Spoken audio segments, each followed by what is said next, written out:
In today's video, I'm going to teach you how to link pages on Webflow. Whether you're new to Webflow or looking to streamline your web design process, linking pages correctly is essential to creating a seamless user experience. Let's dive right in and walk through this step-by-step guide together. First, open your web browser and head to the Webflow website. If you're not already familiar with it, Webflow is a powerful, visual website builder that lets you create custom websites without writing any code. Once you're on the home page, look for the Login option, usually found at the top right corner. Click on it to access your account. Make sure you have your login details handy, and if you're new, you can quickly sign up from this page as well. Once logged in, you'll find yourself in the Webflow dashboard. This is essentially your command center where all your projects are stored. From here, locate the specific project you want to work on and click on it to open. Now you've entered your project workspace, a place where creativity thrives and your ideas come to life. In your project workspace, you'll notice a panel on one side of the screen.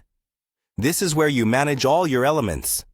To proceed, find and click on the Add Elements button. This feature provides a comprehensive list of components you can add to your pages, from text and images to more interactive elements.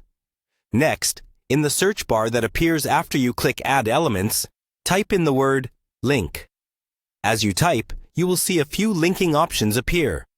Choose Link Text from the list by clicking on it. This selection adds a new text-based link component to your page, which can be customized to link to other pages or sections within your site. With your link text in place, direct your attention to the Settings section. Click on Settings, typically indicated by a gear icon, located near your newly added link text. This is where the real magic happens. Once you access Settings, you need to focus on Link Settings. Clicking this will allow you to specify where you'd like your link to direct users. You can enter any URL or choose from your existing site pages to create an internal link. Navigating through the Webflow interface may seem daunting at first, but with a little practice, it becomes intuitive. By following these steps, you'll not only connect your pages effectively, but also enhance the navigation and user experience of your website. If you need to modify or add more links, simply repeat these steps. Thanks for joining me today, and I hope you found this guide helpful.